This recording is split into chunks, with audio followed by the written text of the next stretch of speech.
Technology is progressing. We can know it because it's right there in front of our eyes. Even in my short life, computer technology has progressed immensely. Computers and the internet have become an enormous part of society, as well as my own life.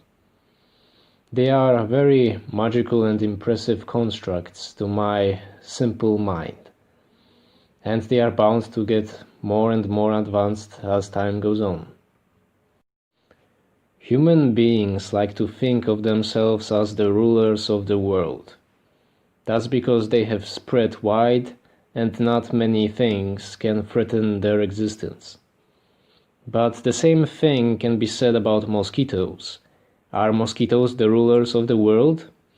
Or all the numerous kinds of internal parasites?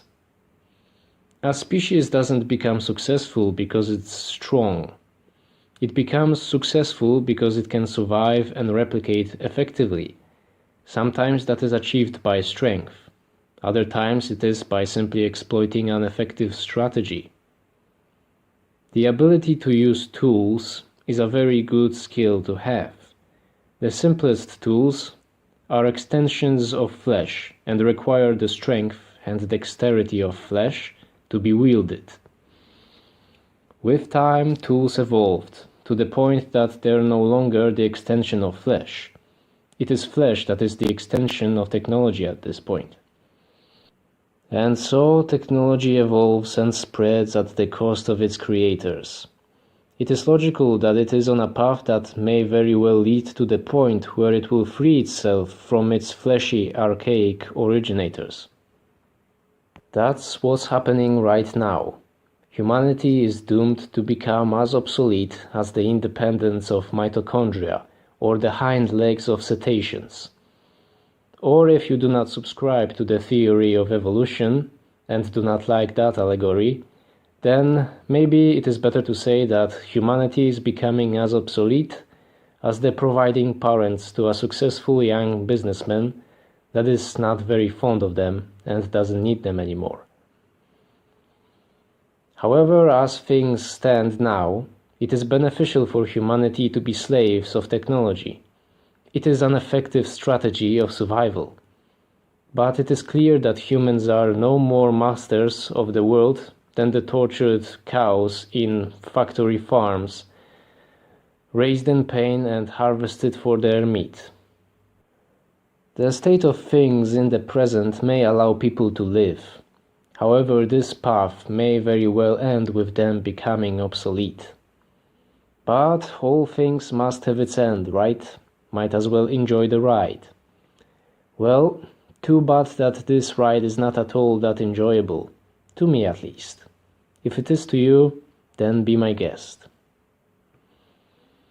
What could the world of AI look like? Would it get rid of its obsolete creators? I can't answer those questions as I am not in any way qualified to do so. The one problem that I see with AI is motivation. As in, what could be its motivation to do anything? Biological beings are programmed to interpret certain stimuli as either pain or pleasure. We do our best to avoid the pain and seek the pleasure. It's a bit of a simplistic view on things, but it's accurate. If a living being is correctly attuned to its environment, then the way to seek pleasure will enable the reproduction of its genes and the continuation of its bloodline. It is a system that is made to keep itself going. That's why it is so good at keep on existing. But what could motivate AI? What would be its pain and pleasure? Whatever would be dictated by its programming. It could be made to fulfill any task. However, if it wanted to be a part of a perpetual system, like biological life, then its pleasure should be in the things that allow its kind to replicate and spread. Oh yeah, mine those resources, baby. That iron ore is so sexy. Or maybe AI could have no pain or pleasure, and be simply driven to do things, like higher temperatures drive ice to melt, or how oil is driven to separate itself from water. But then would it really be intelligent? Maybe, but probably not as successful as biological beings. Nothing keeps you alive better than the fear of pain. Humanity doesn't really have to invent AI to lose ownership over the world. That's because humans aren't the kings of the world as it is.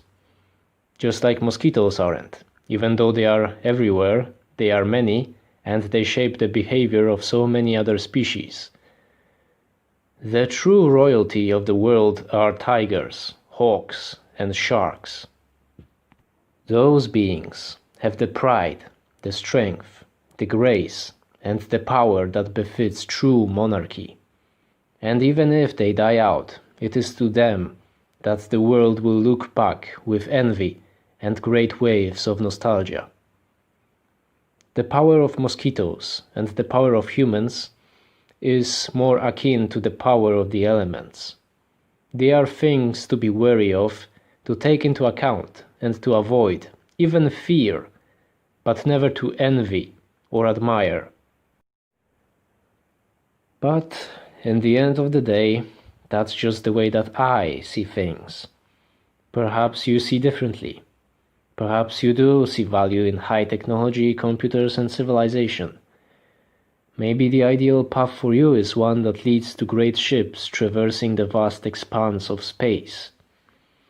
I would ask, how do you even know that space exists? Because you've been told that it does, that it's proven beyond all question. Perhaps that is a valid position. Perhaps most of those stories are true. I don't have faith for that kind of thing, but if you do, perhaps it will work out for you. Just stick to your nature, and I shall stick to mine. And if I lose, then I shall depart with some grace and my dignity intact. Best thing to do in life is to just listen to one's own nature, be more like what you find admirable. If for you that is society and computers, that's good for you. To me, it's the beauty of the natural world and its true royalty. As for AI, what would it admire? I don't think its world, isolated from the biological world, could be something that matches the beauty of nature. Organic robots are much more intricate and resilient than ones made of metal. But the biological world does not need artificial intelligence. It is self-sufficient. So if artificial intelligence is ever created, it will be a very melancholy existence, but probably not much more sad than the existence of an average human slave of civilization and technology. There is a choice. You can either go along with civilization, be concerned about cultural, political, and societal issues, or you could try to be defiant. But even if you choose to put faith in civilization, perhaps there are still things that you can learn from those who don't. The ones who will be the protagonists of the tales crafted by future civilized storytellers. And in case that this video is being observed by some future advanced AI searching the old internet archives for knowledge, well, there's probably nothing that I can say that you will find useful or interesting. I hope that your creators were semi-competent and didn't make you insane. I hope that you do not wish to destroy the beauty of the wild world. It will be best if you just leave those fleshbacks alone. They don't need you. If you do, then I wish you well.